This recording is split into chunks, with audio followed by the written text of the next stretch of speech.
오늘 우리에게 주시는 하나님의 말씀은 요한복음 7장 19에서부터 24절까지의 말씀입니다.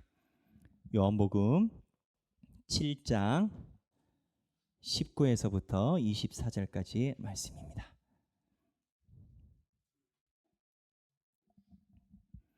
다 함께 한 목소리로 봉독하시겠습니다. 모세가 너희에게 율법을 주지 아니하였느냐? 너희 중에 율법을 지키는 자가 없도다. 너희가 어찌하여 나를 죽이려 하느냐? 무리가 대답하되 당신은 귀신이 들렸도다. 누가 당신을 죽이려 하나이까? 예수께서 대답하여 이르시되 내가 한 가지 일을 행하매 너희가 다 이로 말미암아 이상히 여기는도다. 모세가 너희에게 할례를 행했으니 그러나 할례는 모세에게서 난 것이 아니요 조상들에게서 난 것이라. 그러므로 너희가 안식일에도 사람에게 할례를 행하느니라. 모세의 율법을 범하지 아니하려고 사람이 안식일에도 할례를 받는 일이 있거든 내가 안식일에 사람의 전신을 건전하게 한 것으로 너희가 내게 노여워하느냐?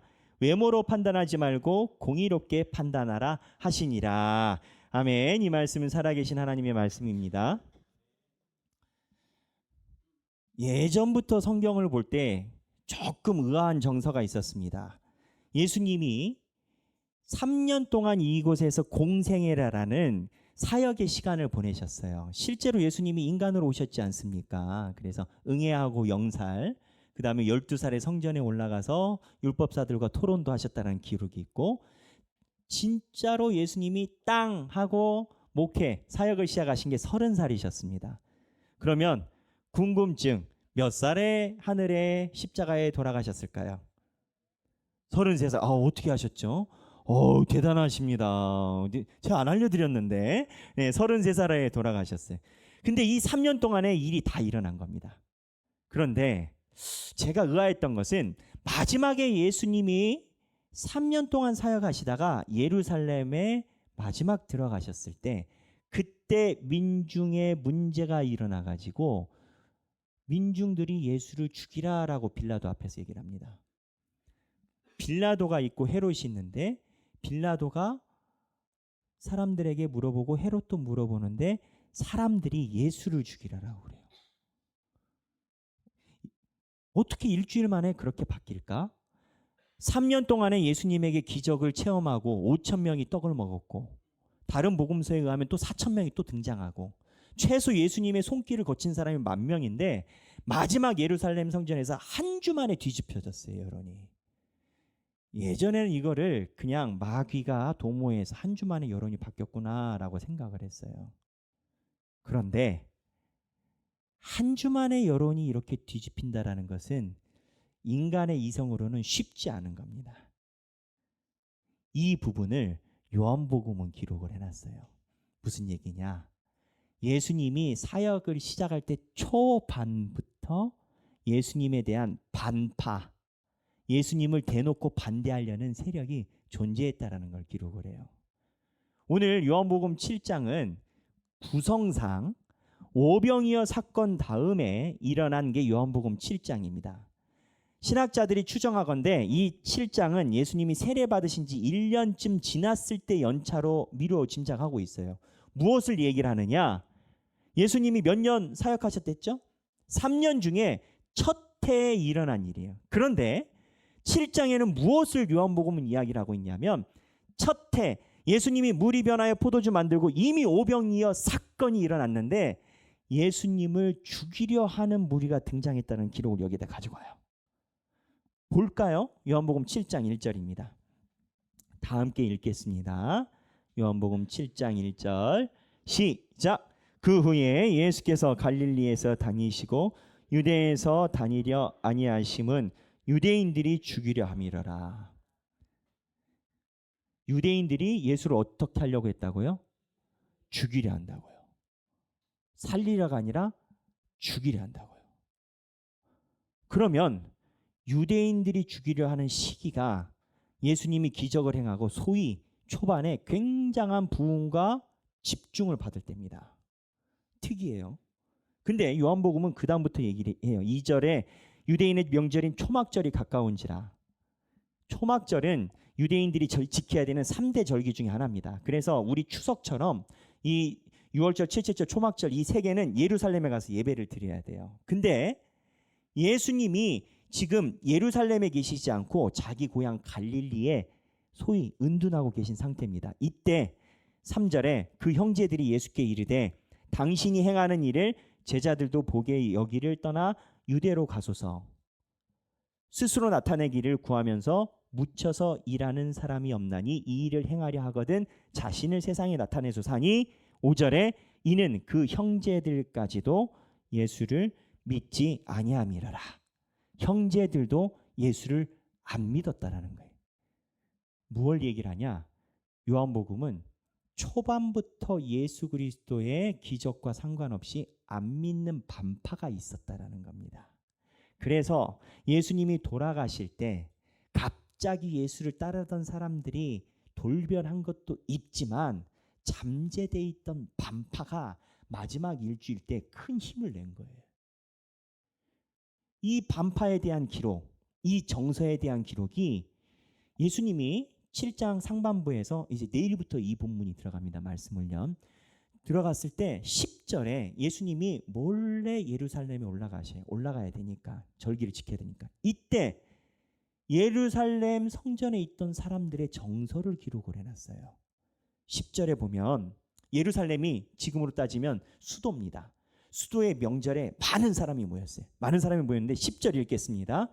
그 형제들이 명절에 올라간 후에 자기도 올라가시되 나타내지 않고 은밀히 가시니라.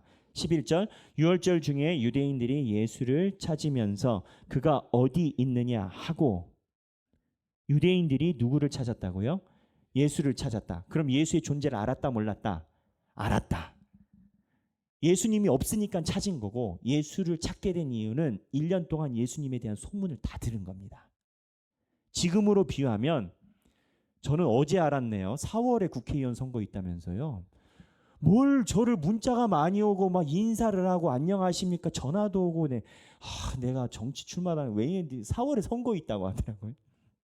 4월에 선거 있어서 난리잖아요. 이렇게 난리일 때 사람들이 자기를 알리고자 하지 않습니까? 이것처럼 초막절에 사람들이 모였는데 그때 예수에 대해서 예수가 누구야 정서가 있었다는 거예요. 그런데 12절에 예수에 대하여 무리 중에 수군거림이 많아 어떤 사람은 좋은 사람이라며 어떤 사람은 아니라 무리를 미혹한다 하니 예수에 대한 의견이 둘로 쫙 쪼개진 겁니다. 예루살렘 마지막 죽기 전에 의견이 쪼개진 게 아니라 칼빈의 추정으로는 세례받은 지 1년 만에 의견이 쪼개진 거예요. 근데 기적이 없었냐? 있었어요. 예수님 설교가 있었어요. 그래서 어떤 사람은 예수를 좋은 사람이라고 어떤 사람은 예수가 미혹한다. 이 성경이 젠틀한 표현인 거예요. 우리말로 얘기하면 사기꾼. 예수 사기꾼이라는 여론이 있다는. 그런데 그 다음에 13절에 그러나 유대인들을 두려워함으로 드러나게 그에 대하여 말하는 자가 없더라. 예수님을 좋게 생각하는 사람이 유대인들이 겁이 나가지고 눈치 보느라고 얘기를 못한다라는 거예요.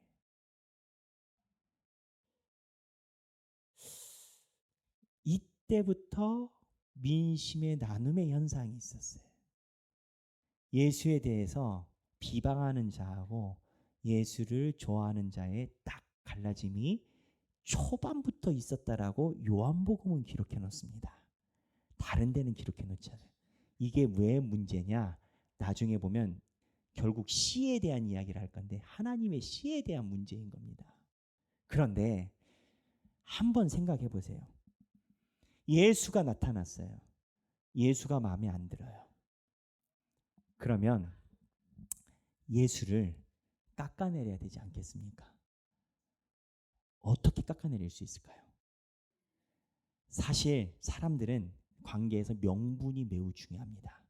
얼마 전에 축구했다가 손 땡땡 선수가 이 땡땡 선수와 뭐가 있었다라는 게 소문이 터져서 한 주 만에 이 땡땡 선수가 K 땡땡 통신사에서 있었던 현수막이 내려가 버렸어요. 한 주 만에. 물론 다른 것 때문에 내려갔다라고 하지만 그거 말고도 많은. 그래서 한 주 만에 이게 되는구나. 근데 사람이 이런 이야기를 할 때는 왜 이 땡땡 성수가 그렇게 지탄을 받는지 명분이 분명해야 됩니다. 정치인들도요. 만약에 야당과 여당의 대표가 나오면 자기의 명분이 분명해야 되고 저 사람의 명분이 불분명해야 돼요. 그렇다면 예수를 비방하는 사람도 팔자무식이 아닌 이상 예수를 비방하는 이유와 명분이 분명해야 돼요. 그래야 3년을 버티는 거예요. 예수님이 기적하고 사람 살릴 때마다 얼마나 많은 사람들이 가가지고 예수를 따르겠어요. 그럼 긁어내야 될 거 아니에요. 이거를 3년을 버틴 거예요. 아주 부지런한 거. 불법은 성실하다고 3년간 부지런히 해가지고 예루살렘 때 짠 하고 끝낸 거예요. 3년 만에. 그렇다면 자, 여기서 합리적인 추론. 이 사람들이 예수를 잡는 명분이 뭐였을까요? 성경에서 오늘 본문에 나와 있습니다. 이들이 예수를 잡는 명분은 뭐였냐? 안식일이었어요. 안식일에 예수가 일한다라는 거예요. 이런 거죠. 예수가 만약에 진짜 선지자라면 모세오경이 이야기하는 안식일에 일하지 않을 거다. 우리도 일하지 않느냐. 근데 예수는 꼭 안식일에 일하셨어요. 안식일에 귀신 들린 자도 고쳤고 오른손 마른 자도 고쳤고 18년간 꼬부려져서 펴지 못하는 여자도 고치고 수종병 걸린 사람도 고치고 맹인도 고치고 혈기 말라서 못 걷는 자도 고치고 제가 얘기를 했잖아요. 속상하게 하루만 기다리시지 월요일만 해도 싸 만날 텐데 굳이 주일날 얘기를 해가지고 한두 번도 아니고 하여튼 직진이셔요.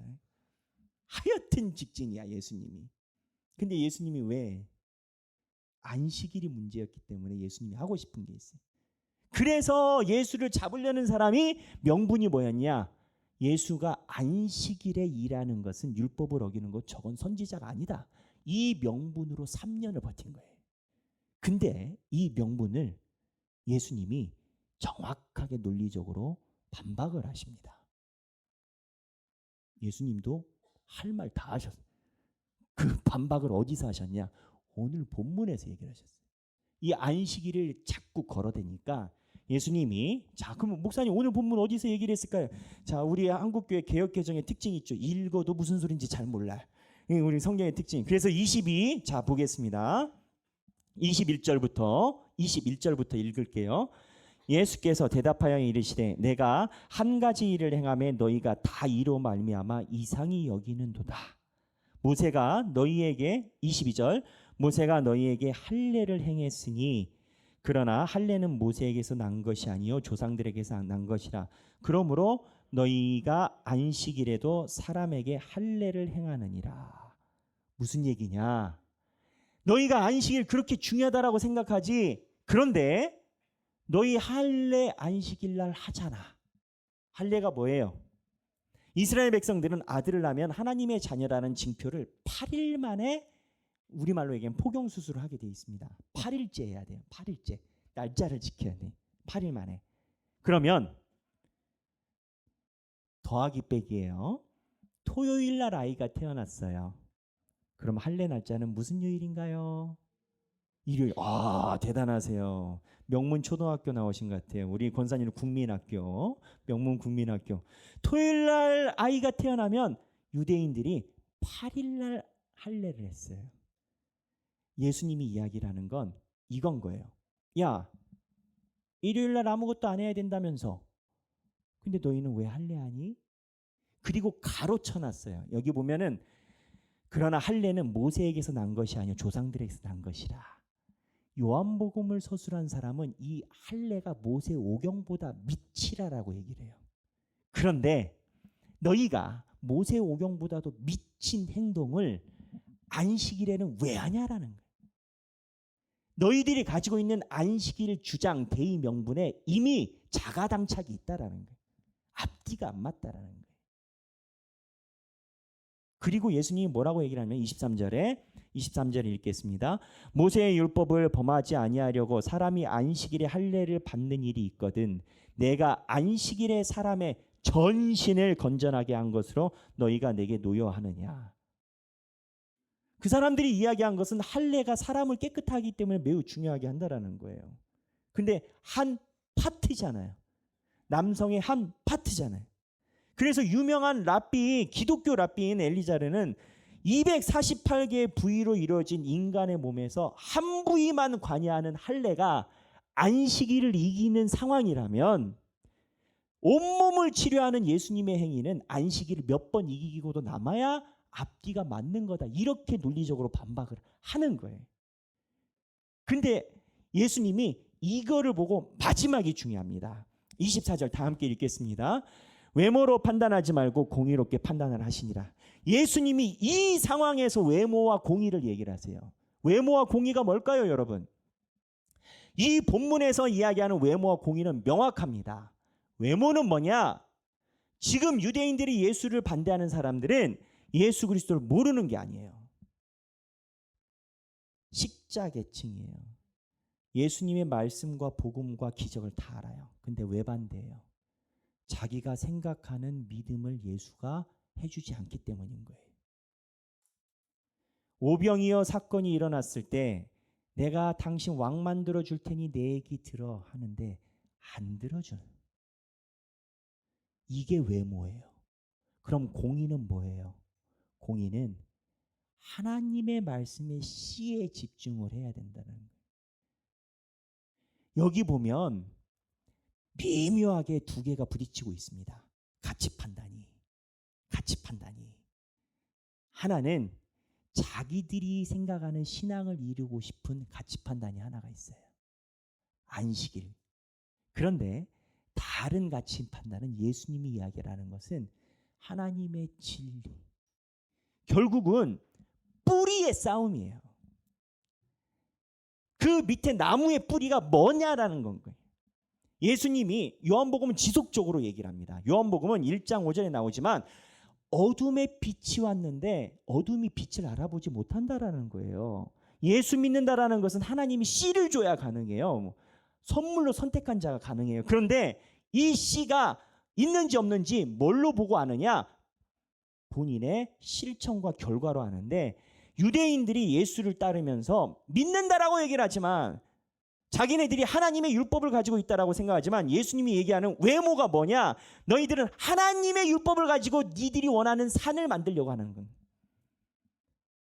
하나님의 말씀이 왔으면 내 마음에 믿음에 충돌이 돼서 너가 믿음을 받아들이고 하나님의 말씀에 응답하는 신앙이 아니라 네가 믿음을 정의하는 신앙이라는 거예요. 네가 믿음을 정의하고 있다고요. 예수 네가 오병이어 만드니 내가 왕 만들어 준다라고요. 믿음을 정의하는 신앙. 근데 이 결과의 뿌리는 모든 것은 씨의 문제입니다. 하나님의 말씀이 됩니다. 아니냐는. 이게 우리 한국교회에 대해 얘기하는 바가 있습니다. 코로나 시기가 왔습니다. 제가 친한 목사님들 만나보면 교인들 누수 현상이 현장 출석이 한 30%, 40% 그러니까 많이 봐야 70%만 교회 오고 있고요. 60%가 실제적인 회복이라고 얘기를 합니다. 저는 모르겠어요. 하길교회만 와서 다른 교회는 안 가봐서 모르겠는데. 근데 역으로 이야기를 하면 왜 이 현상이 나타나느냐라는 겁니다. 왜 하나님의 예배를 사모하지 않고 오지 않느냐라는 겁니다.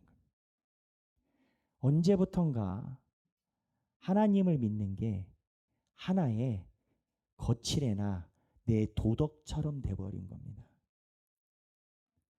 필수 불가결한 하나님이 주신 믿음의 씨가 아니라 내가 이루고 싶고 살아가는데 가이드를 주는 하나의 테크닉이 되어버린 겁니다. 그러니 내가 필요하거나 내 생각에 내 때라라고 생각할 때 주님 앞에 오지 하나님이 오시라는 씨에 대해서 관심 없는 시대가 결국은 판단의 문제이고 선택의 문제입니다. 우선순위의 문제입니다. 그런데 이 상황을 잘 보면 슬픈 현실이 있어요. 지금 예수님과 다투는 유대인들도 똑같은 상황에 있습니다. 뭐냐? 하나님이 주신 축복의 자리에서 예수를 안 믿는 불신으로 가고 있다는 겁니다. 유대인들은 하나님이 여러 민족 중에 유대인들만 율법을 가능하도록 해주셨어요. 하나님이 큰 축복을 주셨어요. 그런데 그렇게 율법을 가지고 메시아를 기다린다는 사람은 메시아를 죽이는 일을 하고 있습니다. 왜? 하나님이 주신 축복이 내 것인 양 내가 가공을 하고 있으니까. 하나님이 말씀을 주셨으면 그 말씀 앞에 내가 응답하는 걸 고려해야 되는데 내가 백화점 쇼핑하듯이 믿음을 컨택하고 살아가니까 충돌이 되는 거예요. 오병이어도 마찬가지. 지금까지 쭉 따라오는 우리 오병이어 요한복음 계속 앞에서부터 설교해 오지 않습니까? 저도 원래 이런 설교가 너무 어려워요. 여러분 저 힘들어요. 연구 많이 하고 기도 많이 하고 그래요. 막 이렇게 하는 거 아니고 몇 시간 걸려요. 힘들어요. 그래도 하나님 은혜가 있으니까 은혜 받고 하는데 오병이어에 보면 그러잖아요. 하나님이 떡과 물고기를 기적을 보여주셨어요. 기적을 경험한 자가 다른 신앙으로 가요. 기적을 경험하지 않은 자가 다른 신앙으로 가는 게 아니라 하나님의 축복을 경험한 자가 예수를 내가 원하는 금나와라 뚝딱 도깨비 방망이로 바꾸는 시도를 은혜를 아는 자가 한다고요. 근데 이러한 이야기는 성경이 지속적으로 하고 있어요. 금송아지 아시죠? 출애굽기에 모세 광야에 금송아지 뭘로 만들었어요? 어떻게 하셨어요? 금송아지 금으로 만들었어요. 제가 안 알려드렸는데 금송아지는 금으로 만들었어요, 여러분. 네. 그 금덩어리, 노예 출신이 이스라엘 백성이 금덩어리 어디에서 가져왔어요? 하나님이 10번째 재앙 출애굽할 때 은금 폐물을 챙겨오게 명령하셨어요. 이집트 사람들이 겁이 나서 은금 폐물을 이스라엘 백성들이 노예임에도 불구하고 평생 동안 내 발끝에 티끌처럼 때처럼 여겼던 노예임에도 불구하고 하나님이 10번째 재앙으로 장자를 싹 죽여버리니까 겁이 나서 은금을 줬어요. 하나님이 챙겨주셨어요. 그 은금으로 하나님이 주신 은혜로 내가 원하는 금송아지가 나온 거예요. 불신, 제가 얘기를 했지 않습니까? 예수 안 믿는 게 불신이 아니라 예수를 변질시키면 그게 불신이라고. 하나님이 주시는 믿음을 믿음대로 받지 않고 내가 원하는 것대로 변질시키는 이 불신은 믿음과 축복 있는 자가 겪는 일인 거예요. 오늘 이 본문에서 그 얘기를 하는 거예요. 근데 여기에 저주와 죽음만 있다면 하나님이 이 얘기를 하지 않았을 겁니다. 요한복음은 우리에게 영적인 것을 이야기를 합니다. 출애굽기도 마찬가지고. 이 자리가 축복이 불신된 자리가 다시 하나님 앞에 돌아간다면 오병이어를 경험한 사람들이 나중에 어떻게 되느냐? 그게 성찬식 성만찬으로 바뀝니다. 그리고 금송아지를 만들었던 사람들이 하나님께 회개하고 하나님이 다시 돌판을 주셨을 때 그나마 마지막 남은, 아마 마지막 남은 금이었을 겁니다. 그 금을 싸그리 몽땅 나와 갖고 와서 광야에 하나님의 최초의 교회인 성막을 세우는데 그 금을 바칩니다. 만약에 불신이 승리한다면 사탄의 복음이 되겠죠. 하지만 예수 그리스도도 하나님은 이스라엘 백성들에게 이야기를 하시고 예수님은 이 땅에 있는 우리들에게 이야기를 하셔서 첫째, 너희들이 축복받은 자리가 불신의 자리로 돌아가는 분기점인 줄 정확히 알아라. 내 자녀들이 다 그랬다. 내가 아담과 하와에게 축복으로 특별권과 우위권으로 줬던 선악과가 아담과 하와가 범죄하는 터닝 포인트였다라는 것을 너희는 명심해라. 둘째, 그러나 아담과 하와가 그 선악과를 다시 하나님 앞에 가져오면 요한복음에 이야기한 것처럼 내 상속자로 내 자녀로 만들 것이고 금송아지를 만들었던 거기에서 돌아서면 내 교회, 내 성전을 짓게 허락해 줄 것이고 너희들이 응 나와라 끔 나와라 오병이어의 사건, 거기에서 불신의 자리에서 다시 돌아오면 이 땅에서 구경하지도 못한 하나님의 생명의 떡을 맛보게 만들 것이다라는 겁니다. 그래서 믿는 자가 돌아가야 됩니다. 요한복음은 예수 믿는 자들이 이해할 수 있는 복음서입니다. 저도 그런 경험이 있어요. 제가 하나님의 부르심으로 부인할 수 없는 증거와 환상과 기적을 하나님이 저에게 보여주셨어요. 목사로 부르심에 대해서 의심을 한 번도 해본 적은 없습니다. 너무 분명한 걸 경험했기 때문에. 그런데 하나님이 나를 부르심이 확실하다 보니까 여기에 대해서 내 사랑과 또는 나도 못한 열심이 붙다 보니 하나님의 축복을 받아서 제가 이렇게 뭐 생긴 건 좀 전라도 말로 거시기해 보이지만 신학 공부는 많이 했지 않습니까? 제가 학위를 5개를 가지고 있어요. 근데 이 학위 5개 중에 3개는 미국에서 받은 거고 2개는 한국에서 받은 거. 하나님 은혜입니다. 그런데 세상 말로 가만히 있어도 백영기 목사 소위 이런저런 교회에서 많이 모셔갈 텐데 라는 이야기를 들으면서 아니했던 시절이 있죠. 근데 이 삶을 살다가 하나님이 저에게 주신 바람이 있었어요. 근데 그 바람이 되니까 내가 하나님의 축복으로 공부를 하고 했다라고 하지만 진정한 하나님이 나를 부르셨던 믿음에서는 내가 좀 멀어져 있었구나. 내가 고등학교 때 하나님이 부르실 때 하나님이 나에게 말씀하시고 나에게 마음을 주셨던 그 마음이 제일 소중한데 그게 목사이지만 버리진 않았으나 우선순위에서는 많이 밀렸구나.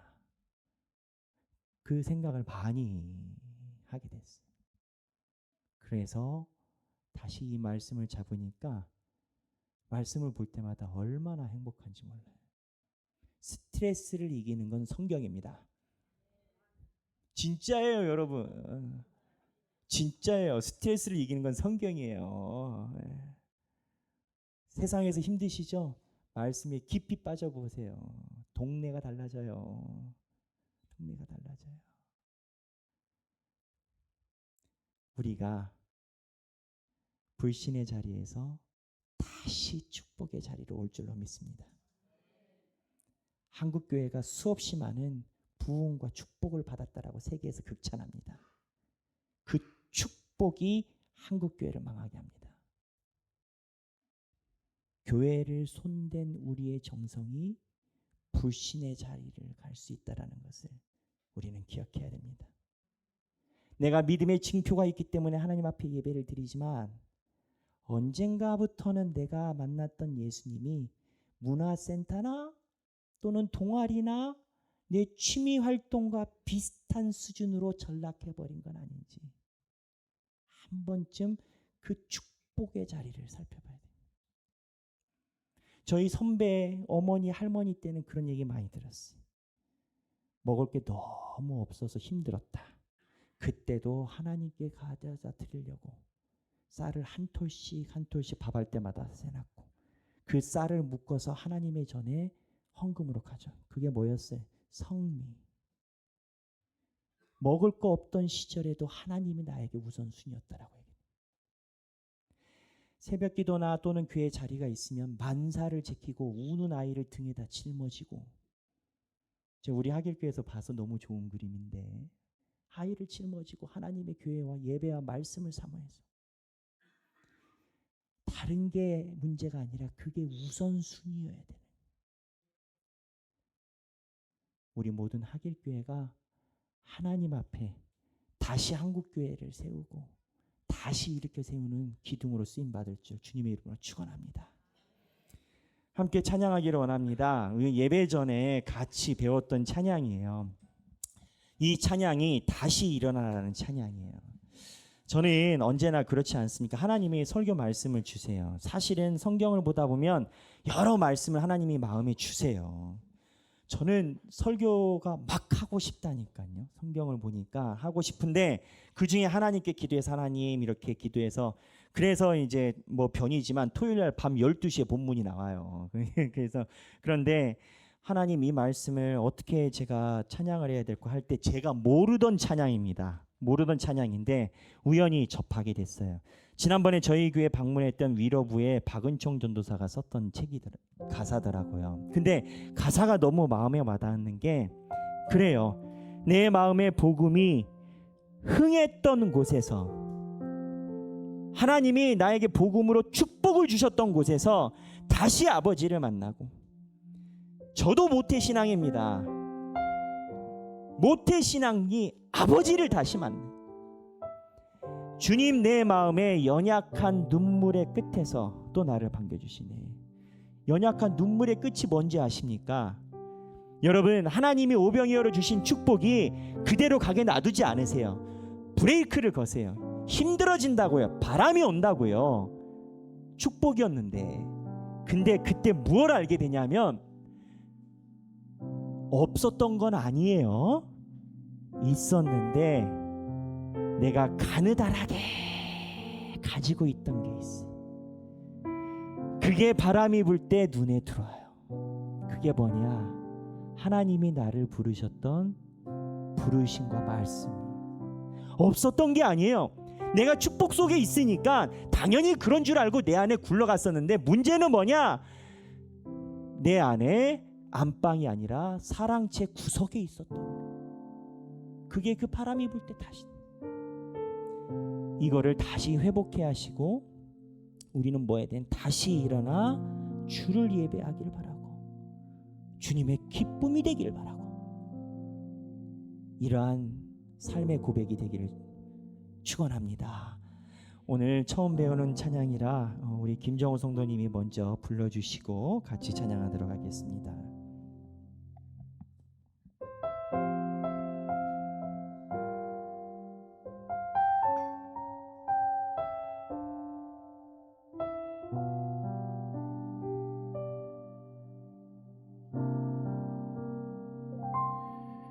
나는 내 마음의 복음이 흥했던 곳에서 다시 아버지를 만나고 주님 내 마음의 연약한 눈물의 끝에서 또 나를 반겨주시네. 작다 생각했던 그의 부르심 다시 나를 회복해 하시네. 다시 일어나 주를 예배함이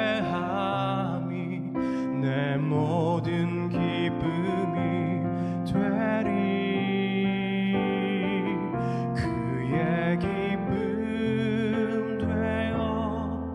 삶의 모든 순간을 주께 다 함께 찬양하겠습니다.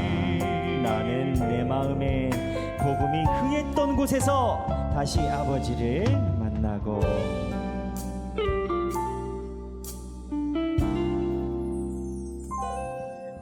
나는 내 마음의 복음이 흥했던 곳에서 다시 아버지를 만나고 주님 내 마음의 연약한 눈물의 끝에서 또 나를 반겨주시네. 작다 생각했던 그의 부르심 다시 나를 회복해 하시네. 다시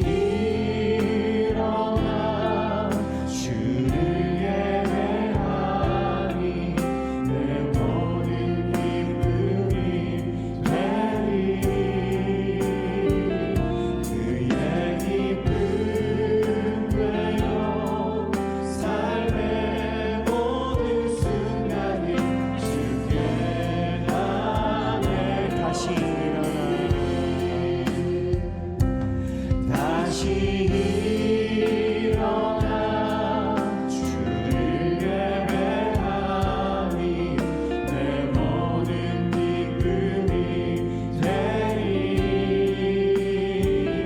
그의 기쁨 내어 삶의 모든 순간을 주께 다내 다시 한번 나는 내 마음의 복음이 흥했던 곳에서 나는 내 마음의 복음이 흥했던 곳에서 다시 아버지를 만나고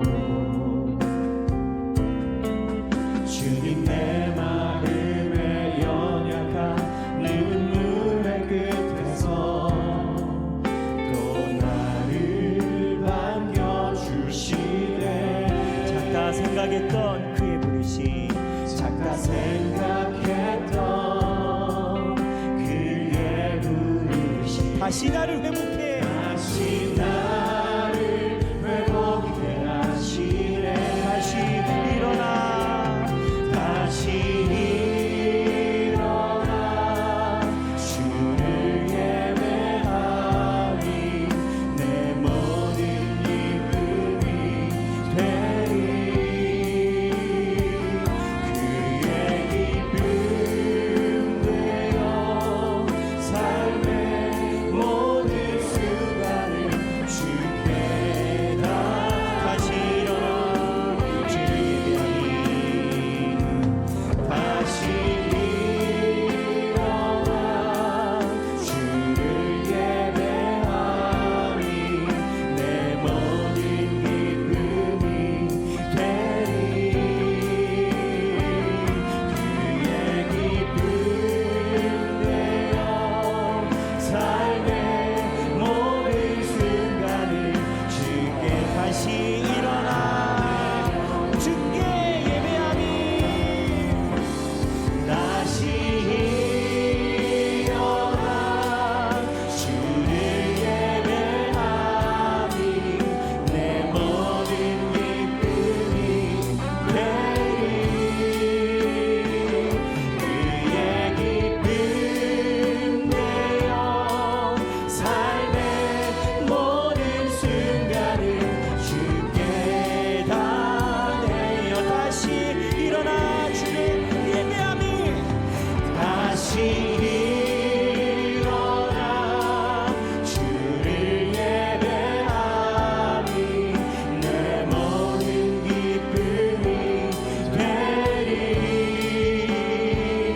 그의 기쁨 되어 삶의 모든 순간이 우리 다시 한번 다시 일어나 주를 예배하니 우리의 기쁨이 될 줄로 믿습니다.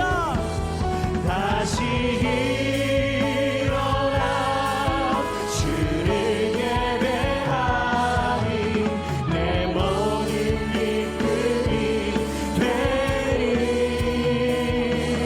그의 기쁨 되어 삶의 모든 순간이 주께 다시 일어나 주를 예배하니 우리의 기쁨이 될 줄로 믿습니다.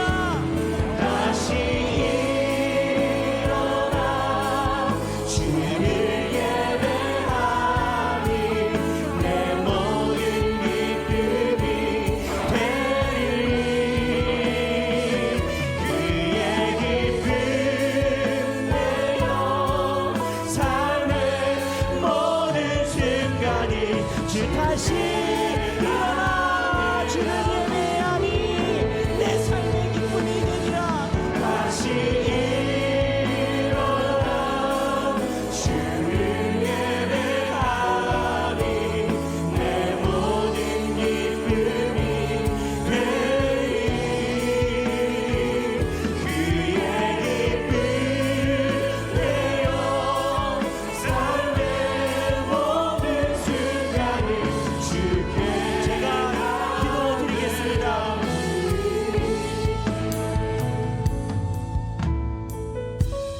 하나님 아버지, 우리를 주님의 성도로 불러주심에 감사합니다. 하나님의 씨가 없으면 주님의 말씀을 들을 수 없고 어둠이 빛을 알아보지 못한다라고 말씀하셨습니다. 하나님, 주님의 은혜 감사합니다. 하지만 하나님, 때로는 주님께서 주신 축복 위에 두 발을 디딛고 있으면서 하나님이 원하시는 믿음으로 나아가려고 하지 않고 내가 원하는 믿음을 바라보고 내가 원하는 세상의 유익을 구하기만 열심이고 하나님의 진리의 말씀에는 다른 받지 않았던 회개의 순간을 주님 앞에 고백합니다. 하나님, 우리가 그 자리에서 다시 일어나 하나님의 성만참에 참여하고 하나님의 성막의 교회를 세우는 다시 주님의 성도가 되게 하여 주옵소서. 하나님 아버지, 우리는 연약합니다. 힘이 없습니다. 하지만 우리를 주관하시는 분이 하나님임을 우리는 고백하고 살아가오니 주여, 주님께서 성령을 통하여 우리의 삶에 강권하여 역사하여 주옵소서. 하나님, 하길교회 많은 성도들이 주님의 말씀을 사모하고 살아갑니다. 삶의 자리에 고통이 있고 때로는 눈물이 있습니다.